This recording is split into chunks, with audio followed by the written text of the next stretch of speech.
Since we have Sarita joining us newly, I don't know whether Abu's also there. Um, this is how we do our study. It is a collaborative study. I'm moderating, so I'm not uh, doing all the teaching per se. We are going to learn together. Typically, what we do is on the Saturday before the study, the portions are identified. For example, this week we identify the portions for next week. And the Saturday before the study, I would circulate some small bunch of questions. Usually it is 5 questions, which are based on the portion we are studying. The questions usually dig a little below the surface to understand the passage in its context, as well as to understand what it is telling us. So we try to dig a little deeper. And one question, the last question, is usually a breakout question. So what happens in the breakout question is we are all automatically put into different breakout rooms. So it's a closer group, smaller group. And the suggestion is you all turn on your videos that time so that we can discuss freely. Usually each question we spend between 5 and 7 minutes. The breakout question we give 10 minutes. And so it's a question, it's in your breakout room, you can have a free flowing discussion, whatever you feel like. The questions before the breakout questions, we normally, what we do is we open the chat lines. So anybody who has something to share, who doesn't feel comfortable speaking out, can type in what you want to, but please type it to everybody so that everyone can see your answer. After that, we normally open it up for anyone who wants to speak and share their thoughts. And then we move on to the next question. So that's a protocol that we usually observe. At the end of the study, I would share the slides, which are the notes for today's discussion. Whatever the details that we have that come out of today's discussion, I would share it. The notes may not include all that came up in the discussion, though sometimes I try to include that. Usually I just try to send it out as soon as the study is over. So that's how we go about this.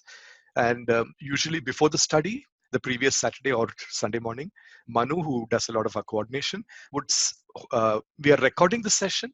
Manu will host the recording. So for those who miss a study, you have the recording of the previous studies available online for you to go back to and just check it out. Okay. Having said that, we are now studying Judges. And last week we studied Judges chapter 13. Can you all see my screen? Yes. Yes. Okay. So a quick recap of Judges chapter 13. Judges, we know, is after Joshua, where during the time of Joshua, Israel had Joshua led them into the promised land, and he led them into a series of battles where they overcame the military might of the Canaanites. And then the land was divided as an inheritance to the various tribes.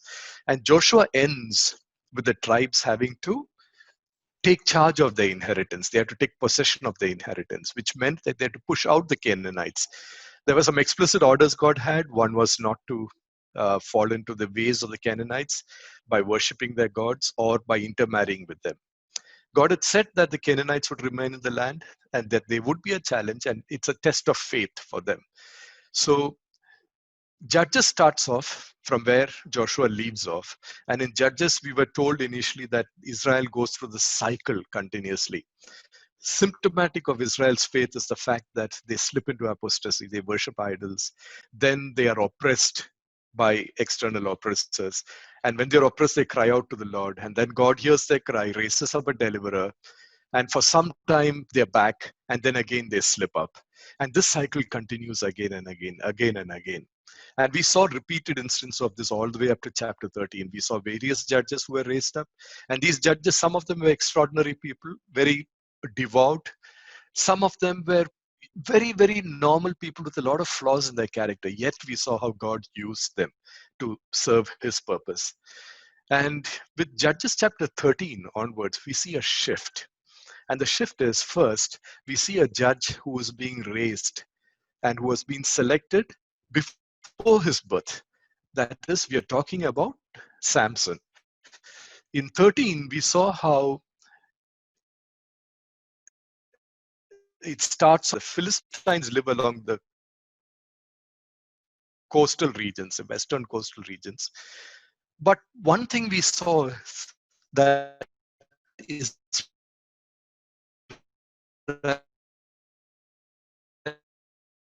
seemed to be quite comfortable being dominated. So them out of Egypt into the promised land. And his plan of redemption and restoration is independent from the presence or absence of any repentance from the part of Israel. So though Israel seemed to be comfortable with the Philistines, God knew he had to shake up this equation, that he had to make sure that his plan was fulfilled, and he had a role for Israel to play in the promised land.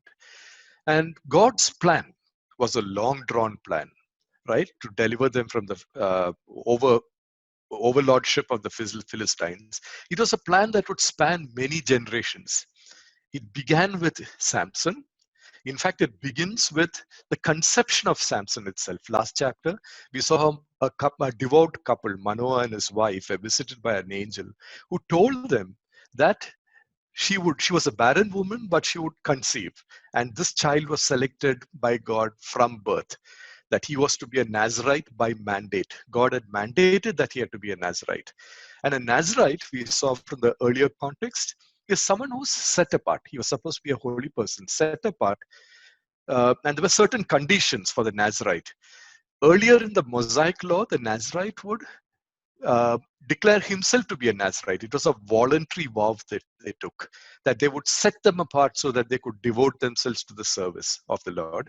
And that could be a temporary thing for a period of time. But in Samson's case, one, it was mandated by God, and it was a lifelong thing. Okay? So, and one thing we noted last time was Samson was going to be the beginning of the deliverance from Israel. It was not that he would be the deliverer. He would be the beginning of the plan. Okay. So what were the conditions for a Nazirite? Three main conditions. One was a Nazirite had to observe abstinence from wine. That is, he should not be under the influence of anything, but totally under the influence of God's Spirit. Second was a Nazirite had to avoid any ritual impurity. Mosaic ritual purity required people not to eat certain kinds of food, not to associate themselves with anything that was dead bodies, etc. And why? Because a Nazirite had to have unbroken fellowship with God, and impurity would make that impossible. So first, abstinence from wine, so that you could be fully under the control of God's Spirit and not any other spirit. Ritual purity, so that you could have an unbroken fellowship with God. The third condition for Nazirite was he should not cut his hair, he or she. According to the Mosaic law, it could even be a woman, right? And why not cut your hair? The hair is a very visible testimony, right? You grow your hair long, it is noticed. So the Nazirite had to bear public testimony to his separation, that he was set apart. He was setting himself apart for God's purpose, and it had to be visible publicly. So these were the three conditions. Now, God's plan here, we see Samson as a Nazirite of a different kind, like John the Baptist. Both of them were mandated by God from birth. And therefore, for Samson to be a Nazirite, his parents also had to be obedient to the Lord's commands. And we have nothing to indicating that they did not obey. They obeyed, right? And when we move to chapter 14, that is today's study, a quick overview. This chapter is all about Samson's exploits, right? Samson, the man chosen to be the beginning of God's plan of deliverance, right? The timeline. When you read the portion, sometimes the timeline is like a rope that is crumpled and lying there, and you have to just straighten it out. So I thought I'll just straighten it out quickly. We start with, in Judges 14, seeing Gideon going down to Timnah. I'm emphasizing the word going down, or went down to Timnah, because that occurs many times. And whenever a phrase occurs many times, you need to ask why. There will be a significance for that. Timnah is about 4 miles from Zorah, which is where Samson resided with his family. So the first time he goes down to Timnah, he sees a girl that he falls in love with. He desires her. Is it Gideon or Timnah? Oh, my mistake. I have made mistakes in this. Gideon. Yeah, my mistakes. So please read all the Gideons as Samson. Sorry. Okay. So it's all Samson. So Samson goes down to Timnah. The second point is Samson. Later, we see Samson goes back to his parents and tells them, saw this girl. Note that he just sees her. He's not even met her. He sees this girl and he wants to marry her. And we will examine each of this in detail, and he pushes against his parents' wishes. And then we see that his parents and Samson go down to Timnah again to meet the girl and the family. And when they go down this time, we see Samson taking a detour, and he goes towards a vineyard. The first question is, why is Samson heading towards a vineyard? And he has an encounter with the lion. We'll study more about that later. A third time, so sometime after that, he goes down, he meets a girl, talks to her the first time, and he decides she is perfect for me. Then they come back home. And then later again, Samson and his father this time, they go down to Timnah for the marriage. Strangely, it's only the two of them who go down. And again, we see Gideon taking another detour to go back to that vineyard where he scoops up this honey from the lion's carcass. And that sets the context for the riddle that he asks in this chapter. Then at Timnah, we see an extended period of 7 days where Samson is part of a bachelor party. And we will look at the festivities and what happens in the bachelor party later. Then the next event that happens is after some time, at the end of the bachelor party, we see Samson going down to Ascalon, which is 20 miles from Timnah. And there he engages in a random act of violence. He kills 30 Philistines to meet the obligations of a rash bet that he has made. Okay. And the last thing is we see Samson angrily going back. He's furious with his wife's family, he's furious with his wife, and he goes back to Zorah, leaving behind his wife. And his wife's family, the fiance's family, assumes that he does not want her. So they hand her over in marriage to his best man, one of the people who are at the party. So that's a quick overview of this chapter.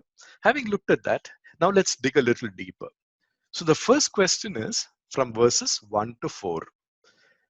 Samson chooses a bride. If you read that portion, the question is, what do you think about Samson's choice for the bride? And in verse 4 of this chapter, that's a key verse. It says, we get a special revelation into what is happening behind the scenes. We are told all that is happening is the Lord's doing. Why? What is the significance of that? Right?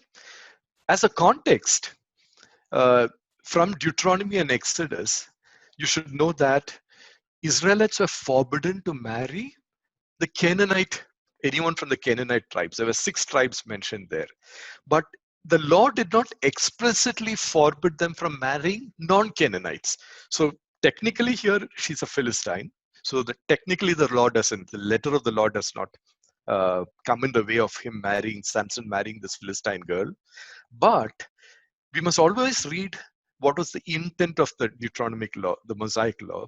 And the intent of the law is also very important. The intent of the law was that so that they do not fall into the ways, that they're not led astray. Okay? So that's a context that you must use to explore this question. Yeah, so some key points have come out, like Michael and Sanu and Minnie have said. Clearly, God's plan is to disturb the equation, this comfortable equation that Israel had with the Philistines. So we can see that from verse 4, that God has a plan. He wants to disturb this. He wants to shake something. Second is, like Sarah said, yes, we can see some of the self-centeredness of Samson standing out here.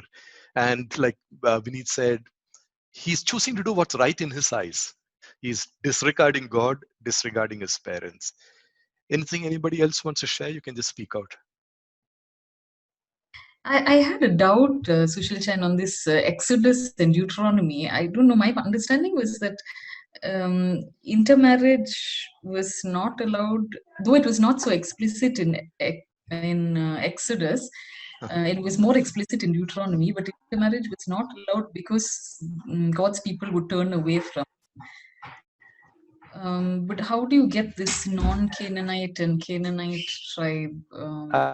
Let's just go to Deuteronomy. It's essentially the same part, same portion. I'll Deuteronomy 7, 1 to 4. If you see in 1, no, it mentions the tribes, the Hittites, there are 6 tribes mentioned, 7 tribes, and they're all the tribes that occupied the Canaanite lands, right? So there was an explicit mention of not to mix with them, because remember, they had to possess this entire promised land. God has a plan for them to be a model nation there. So they could not adopt any of the customs of the people staying in those lands, right? That's a literal part of it. The question now is, what about people who are not Canaanites? Like the Philistines are not.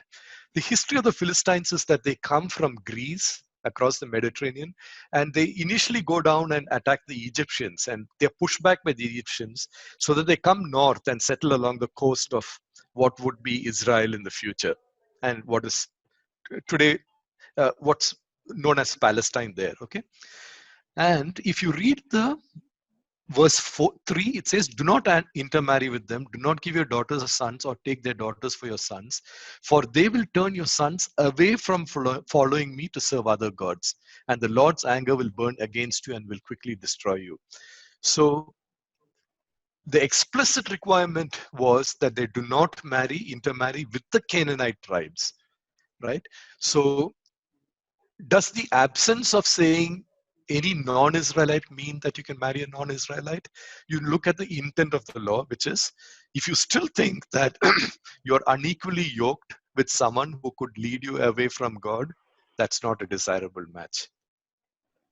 Does that answer the question? If your question was, where does it say Canaanites? I think that list of tribes that I mentioned there is referring to those who occupy the land that they are supposed to inherit. That's Canaan. Okay, thank you. Yeah, I was confused because of that. I didn't see the Philistines mentioned anywhere. Yeah. So the point is that the Philistines are non-Canaanites. So does this law apply to not marrying non-Canaanites? So for that, we are guided by the intent of the law. Any other observations? One quick, I would say, confusion to myself is, this whole thing about the 14:4, like the Lord is behind all this, right? It almost feels like, if you read verbatim, it almost feels like, Lord is allowing Samson to do almost a sin to get his way, or get this fight between Israelites and the Canaanites going, or Philistines going. That almost sounds like a conflict. But on the flip side, I feel like, should we read it more as, by default, Samson was much more cozier to Philistines, and he was not going to take the action which is really required of him, so that he can be the judge for Israel. And this was the only way to use his nature to get things done, or be the instrument for the God. So I was a little conflicted how you need to read it, because it almost is almost feels like, God's will can be done there. He's a chosen one. Why push him into something that will be seen as wrong in the overall context, right? Yeah. So there are two questions there, actually, if I understand your question correctly. One is God allowing Samson to sin, right? Is he leading him down that path? Second is the question of, is Samson doing this unwittingly? I mean, like, has Samson got a choice here? We could ask the same question of Genesis chapter 1 and 2 also, right? Did God know that Adam and Eve would sin? Did they have a choice? The same question applies here. We will answer that question partly in the answer to this question when we go on detail, and we will answer it in more depth as we go on to the rest of the questions also. Okay? So Rajiv, partly we'll answer it now, and partly a little later. Any other observations before I move on to the notes that I have? Okay, yes, Sushil. So, what I believe is, based on same on Rajiv, God does not encourage us to do evil, but there is always free will, as you mentioned in Genesis also, the free will. So, God does not want robots or slaves or anybody. He will give you all ability, but he also gives you free will to do whatever you want, but he wants you to worship him freely without any obligation. Now, the free will given to Samson was to do whatever he wants, but he had the strength also. So he did evil, but God Almighty has capacity to choose an evil act to fulfill his desired outcome. So that is what I believe is what has come in that verse 4. Though it was an evil thing to do because he's breaking the intent of God's law, but God could utilize that situation to break away from the comfortable living with the Palestine situation and off balance the situation. So probably the off balancing of the status quo was God's intent, and he used this available situation to do that. True, true. So one small question that would remain with Raji would be that I think is in that question is, does God use Samson's evil?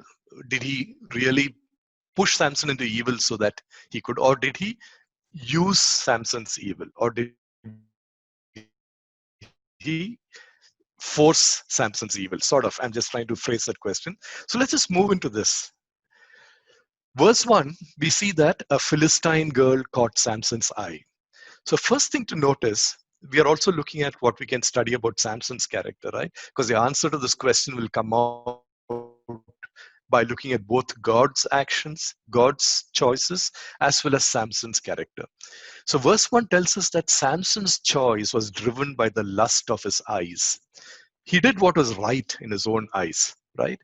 It is much later in verse 7 that we know that he even speaks to the girl for the first time. So he's just driven by the lust of his eyes. Interesting phrase, he did what was right in his own eyes, right? Remember, in earlier chapters, we saw Israel had done evil in the eyes of the Lord. So, and here we're seeing a shift now. We'll see this in the further chapters also, that now Israel is now so self-possessed, and the Israelites are so self-possessed that they're doing what is right in their own eyes. Somehow, that distance, that inability to hear God, to be sensitive to God's wishes is reducing, right? Verse 2 and 3, he tells his parents, get her for my wife. So we see Samson, a strong-willed Samson, right?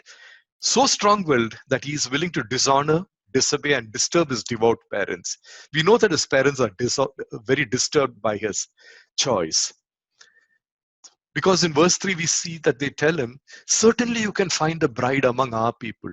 Do not choose a wife from the uncircumcised Philistines. Remember, both Manoah and his wife, both of them know that this is not a normal child, this is a special child.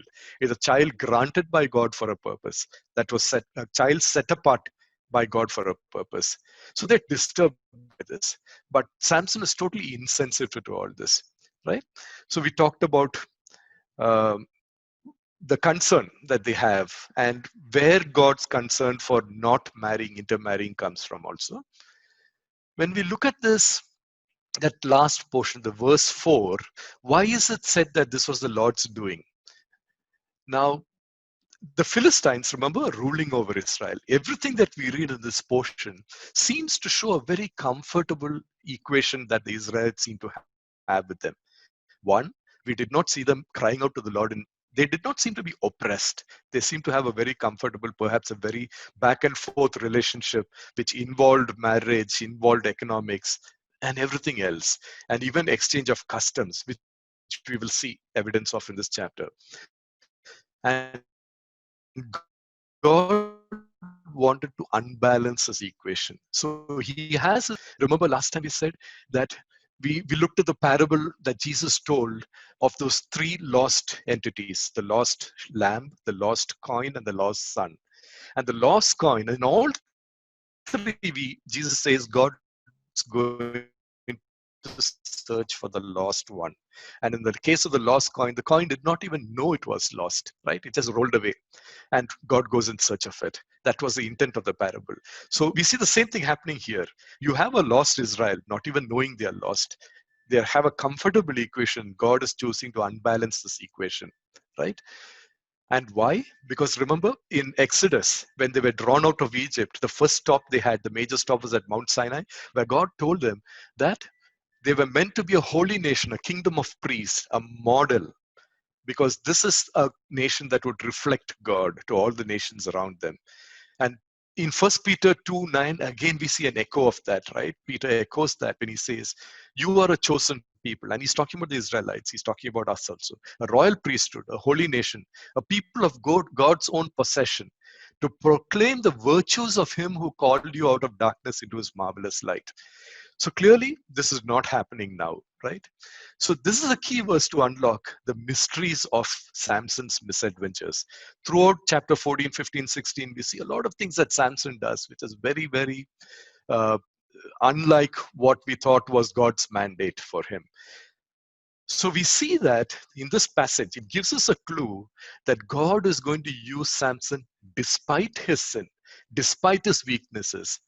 And we see that God is not justifying his misdeeds, his sin, but he's going to repurpose that effect of the sins to his purpose. So that's why verse 4 is a key. Just like in chapter 2 of Judges, we got a summary of how to understand the entire book of Judges. In verse 4 of 14, we get a key to unlock what is happening in chapter 14, 15, and 16. So with that, let's move to the next question. This is from verse 5 to 9. Samson's disregard for his Nazarite vows. What can we learn about Samson's character from the encounter with the lion? So there are two encounters he has. One is with the live lion. The second is with a dead lion, right? One thing, contextual information. In Hebrew, there are 5 words to describe lion, and each word describes a stage in the growth of the lion. The youngest is Gur, and the oldest is Laish. And the word used here for Samson's lion is kefir, which is after Gur. So it is these pictures we have of this huge, massive lion with that huge mane is probably very graphic and not what the text is teaching us about. We're talking about a lion all the same, but it's in the second stage of its growth. So it's a young lion. It's in its growing stages, right? So what can we learn about Samson's character in his encounter with the lion? So our focus is on digging below and seeing what is Samson's character. What can we learn? In both the encounters, when he encounters it the first time when he's going down to Timnah to see the girl, and the second time when he's going down for his marriage. Okay. So chat first and voice lines later.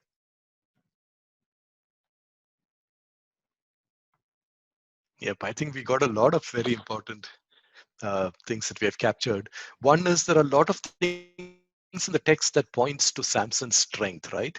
It's interesting that nowhere in the text there's a description of Samson physically.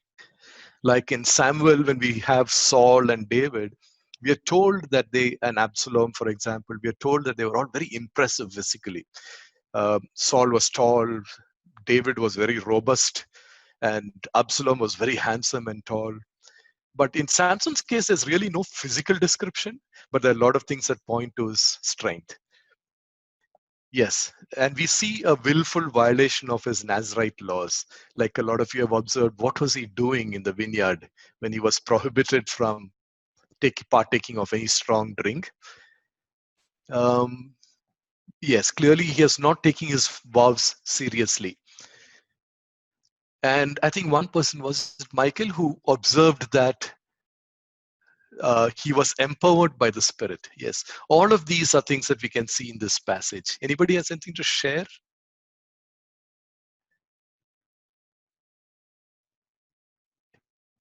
Anything else who wants to speak out? Yeah, so the first encounter with the lion, right? So he was essentially where he was not supposed to be, and in my view, the sudden danger that was upon him, and then of course him feeling the grace of God and strengthened through God, right, shows a clear spiritual nature of a Samson, right? That's one thing. Second is, so there's a takeaway, I suppose, there, that even if he even if amidst of doing the wrong, there is God's power that can work through you, right? In you, in a way. Second encounter is, him going back to the lion's carcass. I mean, this portion is obviously, to me at least, has been for a very long time very confusing as to why the mention of this, right? What is the need for?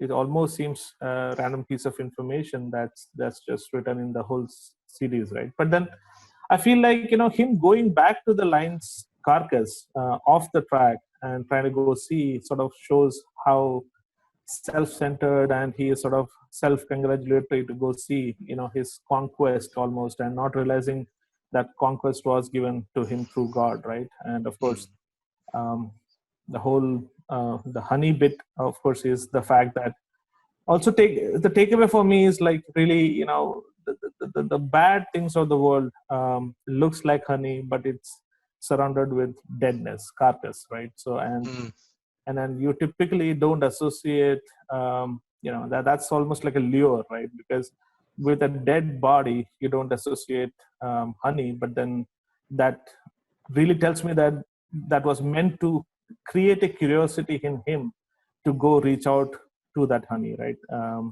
So that really tells how the luring and desires of the world works in all of us, and we are lured towards the honey, but then we are really actually consuming part of a dead animal, right? So deadness is what we consume. Yes, true.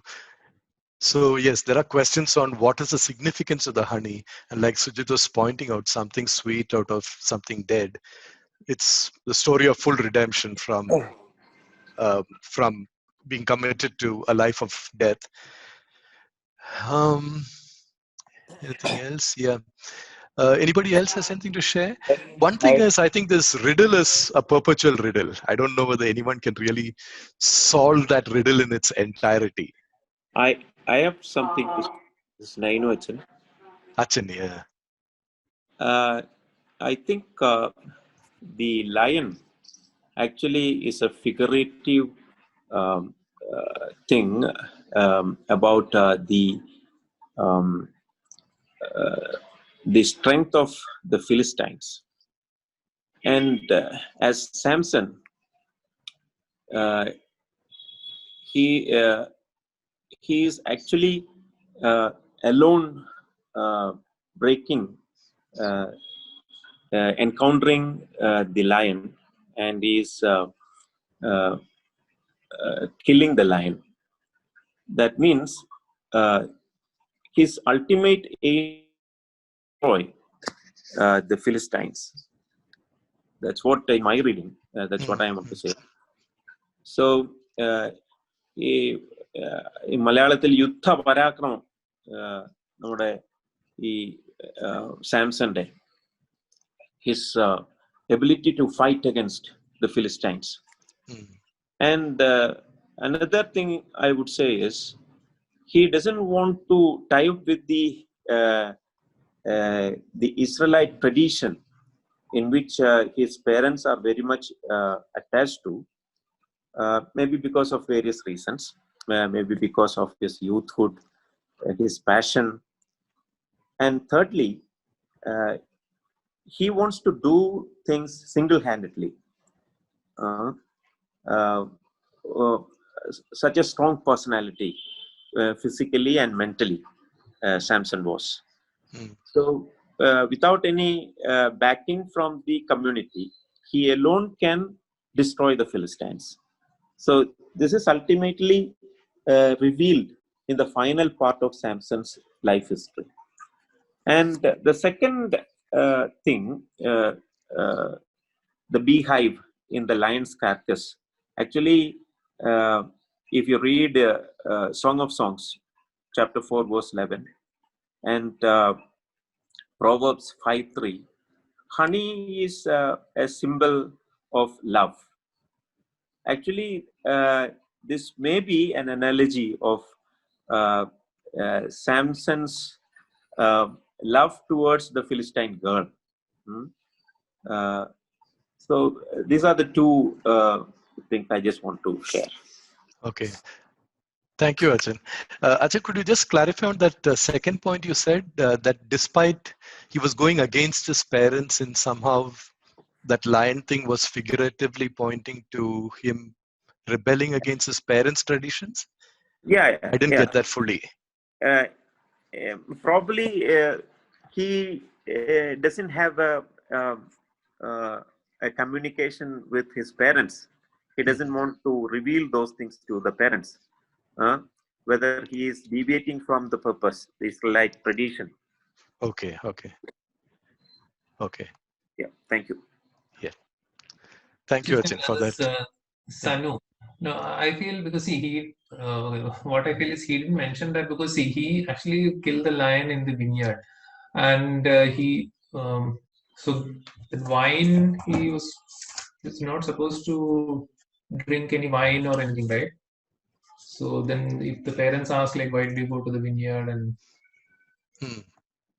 that Yeah, also that aspect is definitely there, because when we read the Nazarite vow, I think earlier, I forgot which chapter it was last time we looked at, Numbers.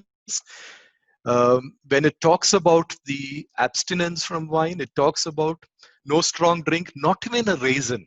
So anything that to do with wine, you had to abstain from. So the question is there, definitely. What was he doing near the vineyard? First question is, did Samson know that he was mandated by God to be a Nazarite? When we just peep into the ending of last chapter, chapter 13, we see that the child grew and the Lord empowered him. The Lord's Spirit began to control him. There is evidence there that Samson knew that he was special, that he was set apart. I'm sure his parents shared that with him. Also, when you read Judges 16, verse 17, we see that he confesses Delilah. Delilah is trying to continuously find out what's the secret of his strength. And he tells her that I've been a Nazarite set apart to God's birth to God since birth. So Samson, we can conclude, knew he had a mandate, that he was selected to be a Nazarite right from birth and throughout his life, right? And we see in this portion, Samson is violating the requirements of this godly mandate, and he's doing it secretly. Almost everything that's happening here, uh, if you read it carefully, there is this thing that we get the impression that he, with his parents, were going down to Timnah to meet the girl. But when he reaches a vineyard, he takes a detour because he meets up with his parents later. And where does he take a detour? Near the vineyard. So what's he doing near the vineyard, like Sanu was asking? That's probably why he's heading out on his own. Then we see in verse 6, he does not tell his father and mother what he has done, his encounter with the lion. I mean, this, on human terms, could be a real good story of bravery, right? They would be proud of this son. But he had to hide it. Why? Probably because he had strayed near the vineyard. I'm speculating here because the text doesn't tell us. So there is this element of he's hiding. And there is a contempt for his parents' tradition. And he's hiding it. He does not want to hurt them, so he's hiding it. Though sometimes we see that he's very strong-willed and doesn't care about what they think about it when he wants his way. And in verse 8, sometime later, we see when he went back to marry her, he turns aside again. He again takes a detour to see what happened to the lion's remains, that encounter that I had. And this is normal, right? A lot of people, we revisit our weaknesses. It keeps drawing you back. So these weaknesses are typically things that give you pleasure. So Samson probably was gloating internally in the story of what happened. And he could not stay away. He had to go back and see. And God is going to repurpose all of this to meet his ends, right? To meet his purpose. So we see that he's drawn back to the scene of his sin. And in verse 9, he scooped it up with his hands. So one, the lion is an unclean animal. And it's a carcass, it's a dead body. So he's scooping up this honey with his hands. So both, he's coming in contact with an unclean and a dead animal. And when we look a little further, Samson does not stop there, right? He is drawing his parents into ritual impurity. Because in verse 9, we see that when he returned to his father and mother, he offered them some of the honey and they ate it. But he did not tell them that he had scooped the honey out of the lion's carcass. Again, clearly he knows what he's doing is wrong at many levels. and he knows he's violating ritual impurity. We see that he's desiring some good things. He's tasting, like, what draws us to sin? It's because sin is attractive, right? It is something that gives us a lot of pleasure, except that it's a wrong pleasure, or the pleasure in the wrong place, or the pleasure at the wrong time. So he's desiring this good thing, and he wants to share this rare and desirable food that he found, honey, with his parents. But he wants to keep the facts from them. So we see that Samson is actually missing a point here. He's probably trying to get them to have a partake of a good thing without telling them that this is impure because it came from the carcass of a dead body. So we see that he's very weakly defining impurity um, by his own standards, right? He has forgotten that impurity is defined in God's eyes. What is impure in God's eyes? And that's a definition for us when we think of what is sin. When do we do wrong? It is when you do wrong in God's eyes, right? It's not purely the things that you do. It is it right in God's eyes at that time? Is it the right thing? Is it the right time? Is it the right place? Is it the right quantity, right? But we see that God uses Samson despite his sin. So why do we see that? Because we see verse 9, we have the Lord's Spirit empowered him. So even the strength that he displays to kill the lion, we see God is empowering him to do that. Even because he has a longer purpose for Samson. So despite Samson's weaknesses and his stepping into sin, God is going to repurpose the effect of his sins for his purposes. That's what we can conclude from this portion. With that, moving on to the third question, which is verse 10 to 14, Samson's riddle. So this is something that I was searching a lot of places to really understand that, but I don't think it's fully understood. Even this portion doesn't really, there are many ways to read that riddle. There are many interpretations you can put on it. So let's focus instead on what do you think of Samson's wedding arrangements. Does anything seem out of place in this wedding? And what do you think about Samson's riddle? Probably not the solution to the riddle, but what do you think about Samson's riddle? Can we learn something about Samson from the riddle itself, right? We know that asking cryptic riddles was a popular thing in in the Eastern cultures. In Kings 10, 1 Kings 10:1, we see Queen Sheba testing Solomon with riddles. The word used for riddles there with difficult questions is hedot, which is the same word used here for Samson's riddle. Okay. Second thing to notice, the reward that Samson was offering for the riddle, the inner garment, the linen inner garment, soft one-piece linen inner garment, and the festive outer garments were expensive. So he was actually loading this bet with a real expensive. The outflow for him would be very costly. So it was not just a normal bet. What he was offering as a reward for the riddle was something very expensive. Okay, so that's a context for this portion and for the question. A couple of things that I thought of. One was, see, the party that he had, bachelor party.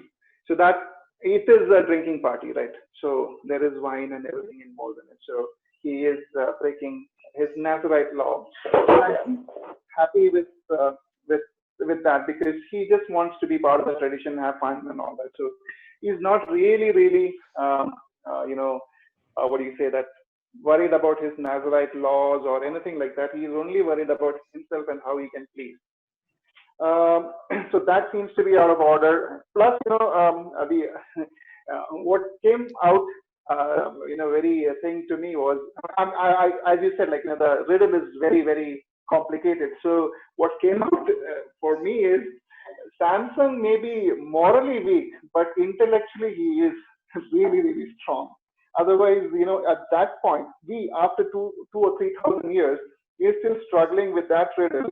So in his limited capacity, he came out with that. That means there was some bit of guidance there, and he was intellectually strong. But God gives gifts, but how we use it is entirely up to us. So that's something which we have to be careful about also.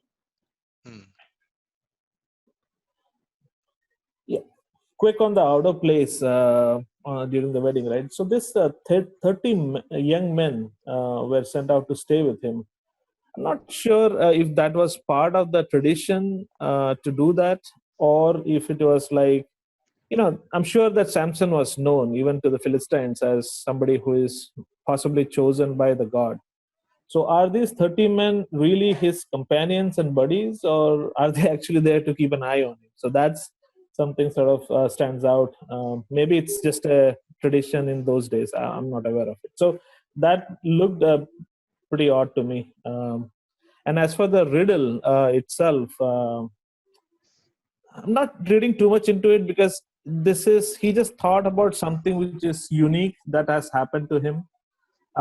God obviously has had a hand in this to give that same thought as a riddle to him, because I'm sure that since he did not even talk to his own parents about it, there is no way that the rest of the marriage team, if you may, possibly could solve that riddle. And so he could sort of stamp his authority from an intellectual standpoint as well. So maybe the Philistines are already looking at him as a meager person because of the superiority they have. So maybe Samson really wanted to win or have a step over them, right? So maybe that's why the even put up a riddle which is to him impossible to be resolved by anybody. So just going into that, I think we are running a little late today. So verse 10, we see that Samson's father has accompanied him. Samson is hosting a party as it was customary for bridegrooms to do.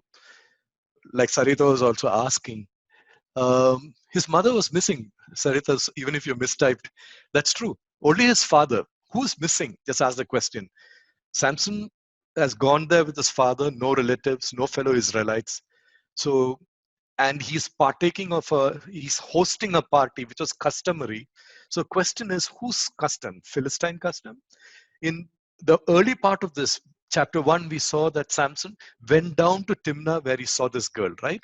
So Samson when he went down, I'm sure that he was mixing with these people. So he probably was familiar with them. They are not strangers. There is a lot of mixing that is happening. There's a very cordial atmosphere. And it seems to be accepted that these intermarriages would happen.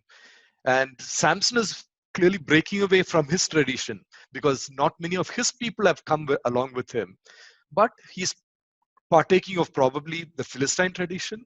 And the relatives of the bride are even providing the companions to make this bachelor party a success. Like Rajiv mentioned, in some texts, in some readings, it looks like these people are to keep a watch on him. In some, it is just to meet the customary requirements, like they were companions, so this party could be a success, right? Because it was tradition to have this party, and they provided the missing element, which was the people. Samson's riddle. He says, I give you a riddle, and I give you 7 days to solve it. We see certainly, even if you look, rather than digging into the riddle, what it means, even if you look at the context of the riddle, we can see some characteristics of Samson that stand out. One is this false confidence based on a secret knowledge. And that's why he says, I'll give you all of 7 days to solve it, right? And that confidence, we see his need to impress the Philistines and probably his fiancée, because he's offering 30 linen robes and 30 sets of clothes. All of these are expensive garments, right?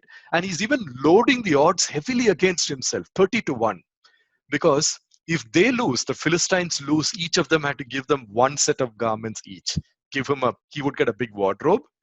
If he loses, he had to give 30 sets by himself. So was he trying to establish that I am wealthy enough to give this? So there is a lot of false bravado and false confidence that we can see in Samson here.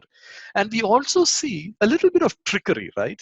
Because we know that nobody else had the context for this riddle. Like Rajiv pointed out, I think Santosh also pointed that out, that it was impossible to solve this riddle because it came from an experience that Samson had, and that we are told nobody else was in that only he was aware of it. Nobody else was privy to that knowledge, right? So it was a riddle that was impossible to solve except by trickery. With that, let's just move into the fourth question. Verses 15 to 20. Samson loses his bet. What can we infer from the way he loses his bet, his riddle? What can we infer about the relationships between Samson, his fiancée, the Philistines? We can read a lot from the way the riddle was solved and his reaction to the solution. So that's the next question to deliberate on. Anybody who wants to share, you can speak up.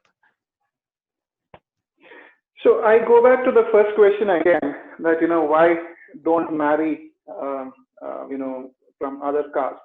So this is direct to that, because the Philistines were able to get the answer of the riddle through cheating, right? Through his wife. Now, if you look at Genesis, the marriage says that, they will leave their father's house and they'll be united and all that. So this is a complete breakaway from that, because this girl was more worried about her father's household than, Samson and his God. So that betrayed her completely, right? I mean, that betrayal was complete. Probably that is why we were told also not to intermarry and all that, because there will be situations where you will have to compromise on certain things, and God does not want compromises. And probably that is why he was very angry and he leaves them. Yeah. So the Genesis definition of marriage, the leave and cleave definition, for this reason you will leave your parents and then you will cleave together, is not necessarily about intercultural marriages, intertribal or mixed marriages. Just wanted to point that out to Santosh. No, I didn't mean that way, that you leave, but at least, she was more worried about when they threatened her that, we'll burn your father's house. She probably, she knew that this guy was a strong guy. Probably he could have killed all the 30 of them. Yeah, but she did not trust him. She trusted him, but she gave to the fear. That's true. That aspect is certainly there.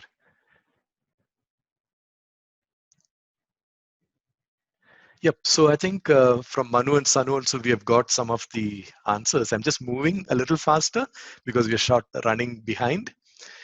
So if you dig into this portion below the surface, we see that there is no love in this love and trust in the relationship between Samson and the Philistines. There is something else that is dictating the relationship, and certainly it's not love and trust. In verse 15, we see the Philistine, the bridesmen, the bachelor party, the others, asking Samson's fiancée to trick her husband into giving the solution, right?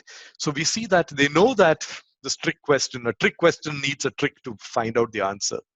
And it is accompanied by a threat to murder, that we will burn you and your father's family. Samson's fiancée does not hesitate to use emotional blackmail. You must hate me, she tells him. You do not love me. You told the men a riddle. You have not told me the solution. So she's constantly at it. She's wearing him down by attrition. She cried on his shoulders until the party was over. She nagged him so much that we hear that Samson gives in and tells her what happened to him and the background for the riddle. So then we know that Samson's fiancée chooses his knowledge, like Santosh is pointing out, rather than cleaving to who had. But then she probably was not part of that mandate. God's laws at all didn't apply to her. She didn't even know about it. She was a Philistine. But she chooses nonetheless to save herself and her family, even at great cost to Samson. She knows, right, what is this cost? Probably she believed Samson had told her enough to give her the impression that he was very rich. Probably she believed that. But she chooses, let him expend this money to give these 30 sets of garments, but let me save my family. So she does not trust. When Samson told her about overcoming the lion, she still does not trust Samson's ability to protect her. Right? She rather would make sure that she and her family are safe. And we see that Samson feels betrayed. He knows he is betrayed by his wife. He's angry with her. But In chapter 15:1, we see that he still wants to possess her, right? So he's angry with her, he leaves her and he goes away. But in 15, we see that he goes back with a gift so that he can claim his wife, right? And then we see Samson's future father-in-law also insults him. He gives away his bride to another on the basis of an assumption. In 15:2, we see that I thought that you despised her, so I gave her away. And why don't you do one thing? Why don't you take the younger sister? She's anyway more attractive. So throughout all of this, there is no depth in this relationship. There is no trust. That's what we can see in this portion, right? So Israel is comfortable in a situation with the Philistines in a place where there is no real trust. There is no depth to their relationship at all, right? So some context before we move out to the breakout question. We see, remember verse 4? God is going to use Samson despite his weakness. A phrase that occurs many times in this portion is to go down, right? We saw that Samson went down to Timnah. He went down more than once to Timnah. He and his father went down. He goes down to, where's the place? Ashkelon, where he strikes down the people. The 30 random act of the violence where he strikes down these 30 people to get their garments. So this phrase is used repeatedly, and there's an emphasis by the choice of, it is emphasizing the actions that Samson makes. Samson has set his eyes downwards in the eyes of the author of Judges. He's telling us that he has set his eyes downwards. Like Lot choose to go downwards to the plain when he had a choice of splitting the place with he and Abraham. He set his eyes downwards. Samson is also doing the same thing here. The other phrase that we see that is repeated twice is, we see explicitly that the Lord's Spirit empowered Samson. And both these times when the Lord's Spirit empowers Samson, it's in the context of acts of violence. The first act of violence happens in a place where Samson should not have been. The second act of is an act of random violence. It is to fulfill a commitment that Samson should not have made. So Samson is doing things that he is in a place where he should not be. He's doing things he should not do. But God's Spirit is empowering Samson because God is using Samson for his purpose. So remember, the key to unlock the mystery, which verse 4 was the key to unlock the mystery of understanding Judges chapter 14, 15, and 16. And that key is, this was the Lord's doing because he was looking for an opportunity to stir up troubles for the Philistines. So he was using Samson's weaknesses. He's going to repurpose Samson's weaknesses. He's not sanctioning it, but he's going to repurpose the outcome of that so that it meets his purpose. With that, here's the breakout question. What can we learn about the way the Lord had to use Samson? I'm using the word had to use Samson, right? He could have, if Samson was different, he could have used him differently. But given the way Samson was, his characteristics, what can we learn about the way the Lord had to use it? How can we be used by God? Contrast Samson with the other Nazarite that we know of in the Bible, who was mandated by God to be a Nazarite, John the Baptist.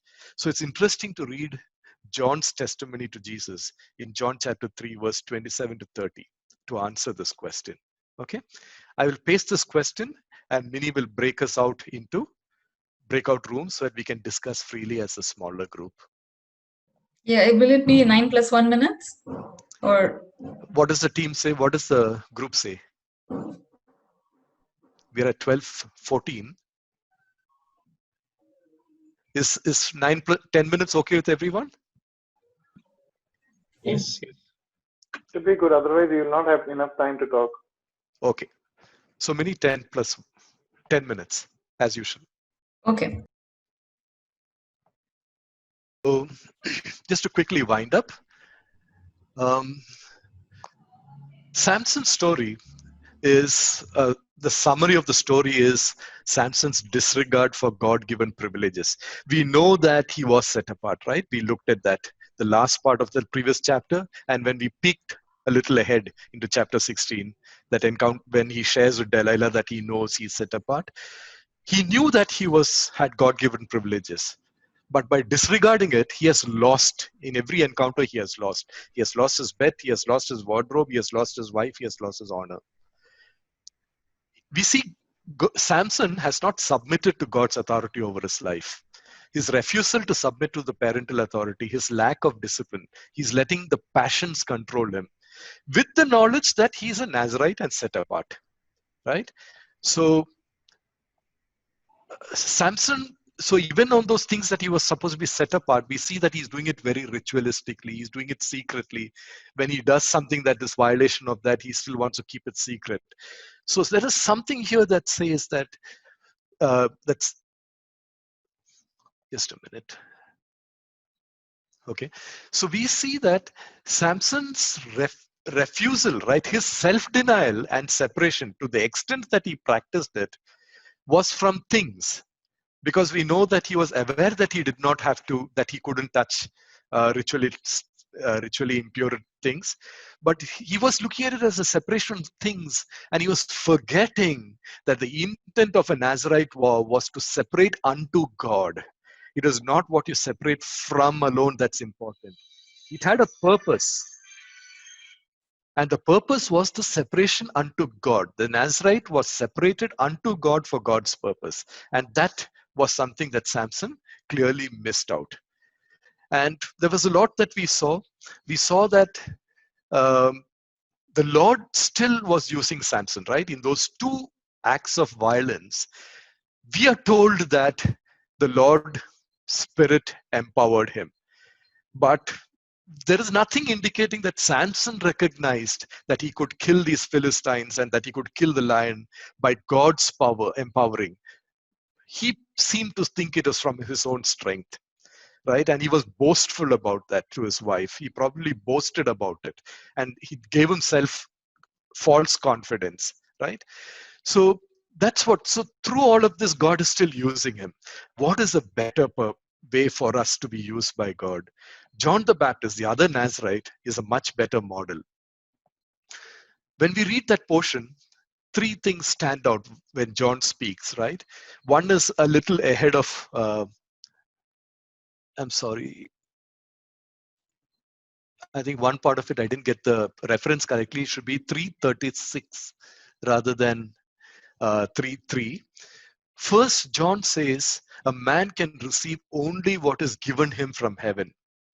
So Samson clearly does not seem to recognize that his strength, his abilities are God-given, right? Second, the humility with which John accepts his role. When more people are going to Jesus, he says, John confesses that he must increase while I must decrease. So to be used by God, John had to have, that is the spirit within John that allowed him to be used by God. The conscious submission that he must increase while I must decrease. And third, John knows all of this is for a purpose, because in verse 36 it says, whoever believes in the Son has eternal life, but whoever rejects the Son will not see life. So John knows he's part of God's plan to a purpose that gives us eternal life, right, for everyone. So we will end our lesson with that, with just this thought: choose life, and be aware that for us to be used by God, he must become more while I become less. Our next study will be from Judges chapter 15 on 30th August. So I'll close with that.